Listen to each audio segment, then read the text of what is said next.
Is there a possibility of you joining Titan? I really am not motivated by money. This could be interesting. Uncle Raymond was making use of special needs kids. Where like a bunch of people follow me to my house. I don't deserve this. So I'm so angry with her Hey guys, so today we have Xiaxue with us and it's been a long time, so what have you been up to, Xiaxue? Hi, I haven't been up to that much. I guess recently I launched my own food brand. Nasi lemak. Yeah, pink nasi lemak. Yeah, pink coconut nasi lemak. Okay. Yeah. So other than that, I don't know, nothing much. How about you? I'm good. I mean, when you told me that is there a possibility of you joining Titan, I was like, this could be interesting. So here we are. This is not a job interview, by the way. Yeah, I'm starting to feel like it could be a job interview. However, it would be nice for everyone to get to know you from a Titan perspective this time, because I think different people from different walks of life all have very different perspective of yourself. You think so? I think so. What do you mean different walks of life? If I hear from an auntie, if I hear from somebody who knows you, if I hear from somebody who works with you, if I have somebody who used to be friends with you, the perspective of you is always different. I guess. Yeah. So how would you describe yourself in that case? Describe myself, well, I would say that in terms of work or what? It's starting to really feel like interviewing. What are your strengths and weaknesses? What's the biggest challenge you have faced? I've actually never done a job interview before in my life. You don't need to do a job interview. Okay, okay, as a worker, I guess, No, as a person. As a person. Let's start with as a person first. As a person, in general, I think I am quite easygoing, I guess. Yeah. In a sense that I'm not very goal-oriented. I'm not a go-getter. I'm very just chill with things. So in life, right, generally I just let things happen, and then when it happens, I react to it. I don't actively go and do things, So I'm not a very hardworking person. And I guess I value relationships around me, friends, family, all this. Yeah. So what else? What else? Nothing much else. I don't know how else to describe myself. Right. I think one thing that's kind of unique about me that a lot of people cannot believe is that I really am not motivated by money. So if I do work, right, it's because somebody asks me hey, go and do it. Then when I get the money, okay, good lah. But it's not something that I actively by a certain age I need to achieve this amount of money. Yeah. Yeah. So then what are you motivated by? I usually am very agitated or 激动 like that, right? Only when I'm very angry. Okay. So by vengeance. So if we want to make you work, we need to make you angry. Make me angry. But not at us, of course. Yes. So it can be at things. Sometimes I will feel sometimes I will feel that certain things make me feel very angry. Okay. Can be social issues or whatever. Name an issue that makes you angry right now. Name something so passionate. Wow. Something you're so passionately angry about. Well, I don't know if you have heard, but recently, I think not that recently, I think Straits Times did an article about how Uncle Raymond was making use of special needs kids in his videos. So do you agree or disagree? I super agree with it. I think the article was very, very well written. It was very well researched, and it got me quite angry that people don't really see the Straits Times point of view. In a way, even some of my friends who like his videos think that it's what's wrong? This young people who are in his show, right? They are happy being there. Yeah. But why? What is the? Well, I think that they are not really capable of thinking for themselves the serious consequences of being in these videos where they are generally made to look very bad, and people in the comments you can also see are always mocking them. So if I am the parent of a special needs kid, right, I will feel why is my child going on this program? And you get what I mean? So I feel if it's just a program that was from the core just for fun kind of thing, it's still not so bad. It's already bad, but it's not so bad. But he's making money off them. He's getting campaigns because of how popular the program is, and therefore these people have become a money-making tool for him, right? In a way, yeah. So I don't like that lah, and I feel it makes me quite angry. Do you feel they know? Do you feel they know about it? We went into a very serious Do you feel topic the kids or the dancers know about it? Know that they are being mocked? I don't know if they know, but I think that because these people are clearly very socially awkward people, they don't really get any acceptance from society or love from society, that they are so desperate and so craving for it, and they want attention so badly that they are willing to go on the show to be a star for a day, even if it means that people are mocking them, right? And I guess some people can say that, you know, that's their right. They want to, who are you to say no? But I don't like it that somebody who is clearly not mentally handicapped is taking advantage of this and I don't like that. If it's just a group of special needs kids, they themselves didn't do a program, okay, to let people mock them or like whatever, that's their choice. Nobody's making use of them. But the fact that somebody knows better shouldn't be doing this, right? So that's what I feel. Okay. Wow, so there we go. Something you're very passionate about. Generally things like that. Have you met Uncle Raymond before? No, but I already don't like him. We met him before. Is he nice? Yes. Okay. Nice. Most people are nice. I think that actually calling somebody nice is not even a compliment. I mean, it's hard to walk here and not be nice, right? Yeah, so in general, when you putting meet yourself someone, in a bad situation if you come to somebody's podcast and be nice. And not nice. Be not nice, right? Yeah, that's true. So you have to be nice. And nobody is truly altruistic, right? Because even if you are nice, it comes with benefits. So who is to say that you're not being nice for the benefits? Yeah. So if you say someone is nice, maybe he's nice because he knows that when he's nice, people will be nice to him. So yeah, that's why sometimes I try not to be nice. So like, so that people know that you're real. No, I want people. No. I want people to describe me in words that are not nice. I don't think that has ever happened, Jianhao. Yeah, exactly. So it's working. Who has ever said that you're not nice? No, Everyone says that you are nice. No way. Everyone says that you are nice. Nope. Oh, that's nice. Yeah.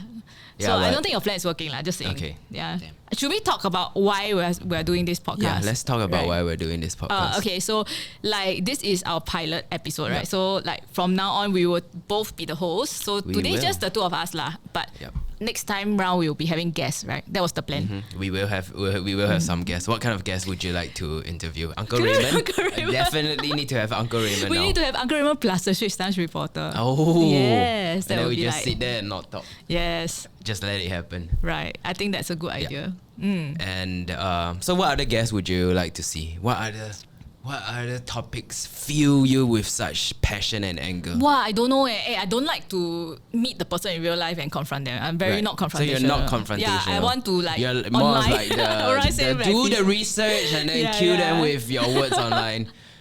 Yeah, but now I'm a lot more careful lah. I feel like I don't want to get cancelled again, so try to keep the anger at like low. Okay, let's talk about that first. I mean, how did you get cancelled and why?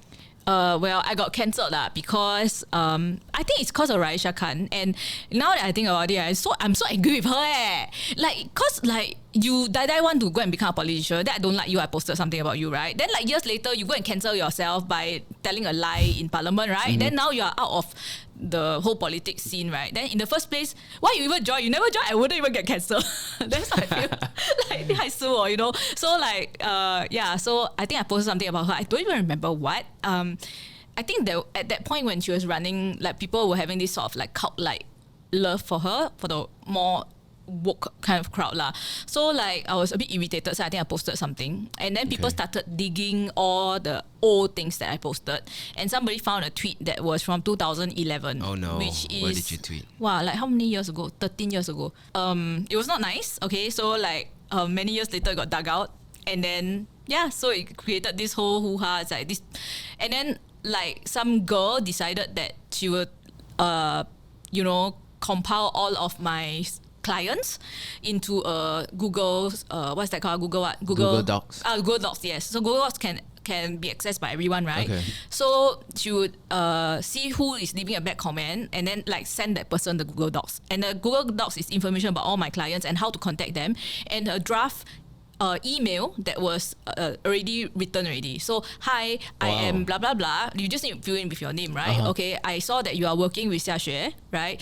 And do you know that she is this? I am going to boycott your brand because you work with her. Something like that. So this email, people can just copy paste. She makes it very easy for them. Right. And she's so mean that she actually went to get not only the email of the Singapore branch, like for example, like let's say Sony lah, okay, got Singapore Sony ma, so the Sony email is one, but then there's also like the international one. Wow, that's very sinister. Yeah, so a lot of beauty brands. A lot of effort. Yes, a lot of effort from her part lah. She was really very She vindictive. must really hate you. She really hates me. So yeah, so a lot of people did that, and then all the brands started one by one dropping me off. So that was the whole cancellation. But I guess like I did file a POHA against her lah. Okay. Yeah. How has that affected you financially during that time? Bad lah. Bad. Really no ads for a while. And yeah, I think at that point, I could really kind of see like who my real friends are, because when you are like powerful and useful, of course everyone wants to be your friend ma. But when you are down in the pits, people who still be at your side, then these are the real friends lor.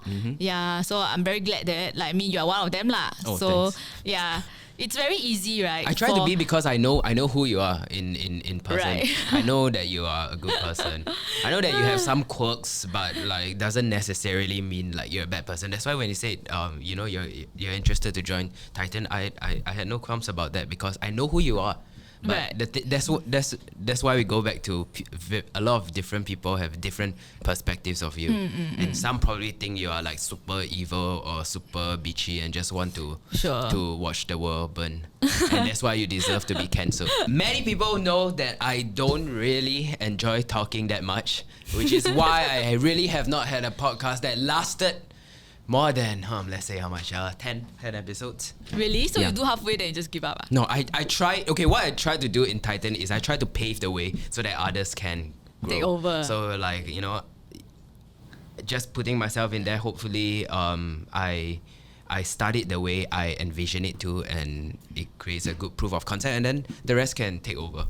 Right. Also because I don't really enjoy talking to people. But I have to do you in general actually enjoy being in front of camera or behind more? Oh, behind. Oh. Behind. For sure, I prefer to be behind. And I think I'm pretty good at it. Yeah, I think you are. But you're also good in front lah. I hope so. Yeah. But back to the same topic, I do enjoy talking with you. Especially on a podcast. It's going to be exciting times. I think that like for this time round when we are doing this podcast, right, even if we don't talk that much, the guests will have to fill out the blanks. Right? So that's the idea. Should be okay. It should not be just about us, it should be our guests. Yeah. I really don't like podcasts that keeps talking about themselves. Like there are times where, I mean, obviously you are the guest, so today we will talk about you. Right, but I'm thinking got podcasts that talking about themselves. No, even we do it ourselves. So there was a time where it was me, Ridwan, Dan, and Vincent. We were talking, and okay, so some background story. They had some argument. So never mind, it was awkward. Then we were all together. Then we started talking about back in my day, this thing, and then Ridwan with his campus superstar, and then Vincent with his feelings. And I was just seated there like, oh my god, like, I cannot take another minute of this, because this is literally what I hear when we are outside eating or when we are like just chilling. Like, I don't bring it to the podcast. I don't care how you feel. People don't want to hear what you have to say about yourself. Why not? Like, it's too much. There's so many fans though who want to hear what they want to say about themselves. No, I don't know. Say it somewhere else. I feel like where if there's a more meaningful topic and you can have a take on it, or if you can have disagreements on it, I think it's more interesting. But if we're just like all being like yes man, agreeing with each other, then it makes a very boring podcast. Well, I think podcasts should in general be more intellectual. That's what I feel. Like people who watch podcasts, a podcast basically means that you don't really have to look at the screen, right? You can just hear. So like it's mostly like when... Oh, you have your own podcast, right? Yeah, last time. Yeah, I know, because Debbie was listening it in the car every day. Oh my god, hey, I'm a fan. Yeah, it was quite fun to do, but it was a bit tedious to keep up with. And you're talking to yourself, right? Yeah, just me. I don't know how people do that. But I was reporting news lah, so it's not about me one. It's about like certain news that are. That was really good. Why did you stop? It's just difficult to produce, keep producing it, and then like tedious to keep doing it. So I told you already, I'm not motivated by money. I need somebody to tell me, come down to the office today. We were filming your podcast, okay? And this is the topics. You elaborate yourself, but I can do the elaborating, you're right? really But good at that, I cannot do any homework on this. You ask me to do any, I procrastinate. I very late on. Like so, yeah, I just won't. Now this really sounds like a job interview. Right.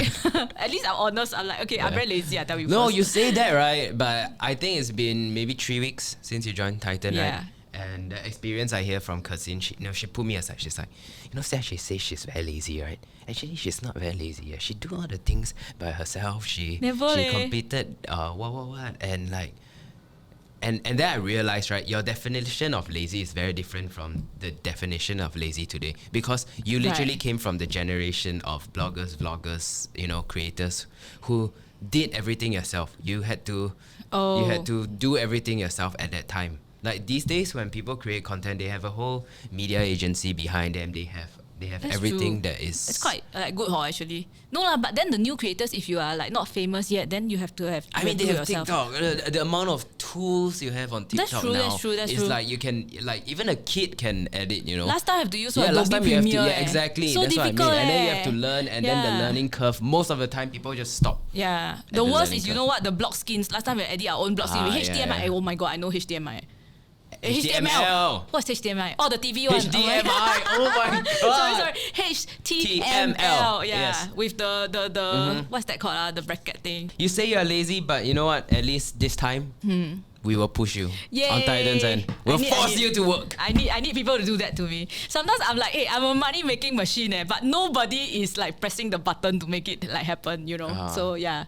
What is that? So that's the cousin thing. She Oh my has God. prepared balloons. Wow! Thank you. There is like pink balloons in the studio. Yay! Thank you very much. Oh my god, I am like super mega shocked, guys. That's not all. That's not all. Nah. Can see or not? Wow! Thank you. That's not This all. is great. Oh, present this. No, you give it.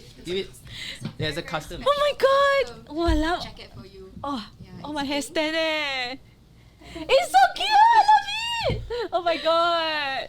It's so cute. I like it a lot. Thank you. Usually, is it blue color?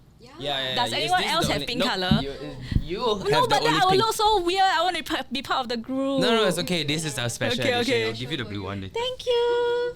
I'm not used to The quick fire rush. having so many nice things said about me What on the? the podcast. Really? So let's quickly move on to He's so uneasy about Yeah. it. Okay. Easier question lah. In what ways do you think fame has changed your perspective on life and relationships? Okay, Jianhao start first. Why are you just deflecting all the questions? back Because it's to quite me? difficult. Fame. Fame. But you had fame since you're very young, Yeah. right? Yeah, So did. I don't think it really had a chance to really change your life. Not like you were already like sort of a formed person and then Yeah. it changed you. It just you sort of grew with I it. sort of grew with it. Yeah. So When do you know that you are famous? Okay, good question. When did I know when I was famous? There was this day I was just wearing slippers and shorts. I didn't care. I just went to Cine Leisure to get a coffee. Ridwan scolded me. Why? He's like, "Hey, what the fuck is this?" And then he tell me I look sloppy. I'm like, so what if I look sloppy? Then it realized like, oh man, people are taking photos of me. Like, Right. this is a really bad look of myself. Right. Yeah, so you so- changed your clothes. No, I didn't. Then they until got today, I still. So somebody has the photo of you in the sloppy Oh, clothes. I dress really badly to the malls and to Right, coffee. Still right. today. So does Big One also dress sloppily? Yeah, he does so. Okay, so he like talking cock. But that was when I realized that it started getting serious. Right. And then there was one more time where like a bunch of people followed me to my house and like just waited outside. That was the That was like when it's you like, realized. it was those days where I was like, okay, this is getting like What about your serious. first meet and greet I know that the Titan meet and greets are insane. Yeah, the Titan. So how do meet you and feel greets. when you see that? Like, cause even for me, when I already know that, like, as a like, cause I was a blogger since I was very young, so I know that people know me on the streets. They take photos, they say hi. So I already know that I'm famous. When, like, if I go into a room, it's quite likely that the person there have heard of my name before. Maybe never read about, but maybe 有听过, you know. So I already know I'm famous. But when I see your meet and greets, I'm like, this is a different level. Like, my fans wouldn't do that. Right. Like, you know, like, I don't even call them fans actually, you know, just people who follow me or like whatever, right? Yeah. So it was just like, wow, this is like celebrity level It's crazy. So I think the special thing about the meet and greets are that they are not just people who bump into you on the road. So these meet and greets, over 1,000+ people who come down and literally queue up for 8 hours. These are people who specifically made time to come there and meet you. And the craziest thing about these meet and greets are that we don't even offer a performance. We don't even offer an entertainment value for you to spend your weekend. That's true. there. That's true. All you are doing is Say hello. get the autograph. 5-10 seconds, picture. get a photo. But it means so much to them to just see us in real life, hear us talk, and it also means a lot to us to see all the fans after the whole year of just grinding like this, and then after this we got shoots, and after that planning for the next shoots, and just doing all the content for the fans, and then being able to meet them in real life, like to see a number on your phone, 7 million or 200K or all this, it's just a number. Right. But to see them in real life, it really impacts you a lot. And, So how do you really feel? I feel genuinely very heartwarmed. I feel very Right? humble. Like wanna I feel cry, like I do feel like I want to cry. I feel like I don't deserve this because I'm not doing anything. Now, if I were here doing a concert or something, yeah, sure. But these people are literally just here to come here and take a photo after queuing up for 8 hours, and there's nothing I can do except for sell them a poster. Right. Okay. So this year I'm working towards maybe Giving a performance, creating some better value. Right. I think like for them it's just like, because you have already given your concerts in the form of all the YouTube videos that they watch. Yeah. So when they see you in real life, and it's not only just seeing you, it's meeting other people who also like you. So Yes. and then making friends there, and then like discussing Titan stuff with the other people who also like you. It's like, hey, which one you like? Which, like, you know, like student you like, and or like whatever, right? So it's a fun experience for them, I think. Yeah. Yep. So I think okay lah. You don't need to think too much about like what no performance out there. I don't think they care. Like maybe they care whether it's very hot lah, or like got drinks or not. Other than that, I don't think so. Good point. Maybe next year Or better give got drinks. mosquito. Yeah. Yeah. So I think at that point when you saw so many people, did you realize that I am a star? No, I felt like it was always gradual. Like there wasn't really a moment where like it just clicked to me and like I changed. Right. Right. Because yeah. I also didn't have one video that went like instantly viral. Right. And then everything else went viral. That's it was true. like very like gradual. the slow growth lah. Yeah. So, well. but at least the good thing is that I got to take my time with it and carefully plan my steps and not overreact or be super impulsive towards the topic of fame. I think, right, like personally for me, like I always hear stories about how, you know, like this influencer or like whatever, they think that they are all that, so they can demand this and that. Yeah. And I am always very, very careful with these things. Like I don't ever try to sort of abuse this so-called status lah to seem like I am think very highly of myself. Like, cause I think that would like greatly turn people off. And I come from an era, right, where people don't really, they in a way look down on bloggers because we are not celebrities. We are not like, they think that, okay, like, we are the outcasts. We were literally the outcasts of the industry. Yeah, they are all pushing us out because it doesn't benefit them to have some new form of celebrity come in and take their place, right? So, not say take their place, but to be competition, Yeah, right? and furthermore, they don't benefit out of them. Yeah. Like so, now, the bigger industries have found ways to monetize creators. Yeah, but I'm saying like for other actors and singers, they probably think, well, I'm a singer because I'm very talented in singing. Okay, then the actors think that I can act. I got something. What the fuck is a stupid blogger or influencer? What, taking photos of yourself, being super shallow and like superficial, like just a bit like you get what I mean. Yeah. So they in general, I always feel like I'm nothing like compared to these people. I completely agree, and to a certain extent, I still think of that sometimes, and I feel like actually these actors are much better actors than Right? us. These singers are way more talented. Like just these people, they are way more talented. Yeah. But at the same time, I'm better at this, I'm better at that, I'm better at engagement with my fans, I'm Right. better at creating and telling a story, I'm better at starting from scratch and finishing a project. Correct. So I guess it's at the end of the day, it's about finding each other's strengths. I think for you it's easier to feel that way because you are multifaceted, right? You're not just in front of the camera. You produce and everything. But it depends on what I'm currently doing, right? Yeah. Like, Okay. let's say if I'm in front of the camera, I'm just my saying, like, entrepreneur, my skill set of editing doesn't matter. It just comes down to who is better in front of camera. but it makes you feel whether you're adequate as a person, ma. Like Oh, you the get what I mental. mean? Yeah. So I think I've been I put don't know lah. Like, why would any girl influencer that is like just purely post pretty pictures of themselves, like they really think that they are up there? You know, like it's cause like people maybe in our generation we are so used to people asking, what the fuck is a blogger, right? Yeah. To the point where you just feel like you are nothing, like, you know. But maybe these people now, the new generation, they think that being an influencer is a big deal, you know. Like it's a different mindset Do really nowadays. I think so. Yeah, I think so. Okay, so how long has it been since you announced your divorce? When you say the vow, who is actually very, very sincere about it? I'm sincere. Let's talk about your very public breakup. So We're talking about this. the relationship failed to sustain. Now Okay. I'm haunted by that.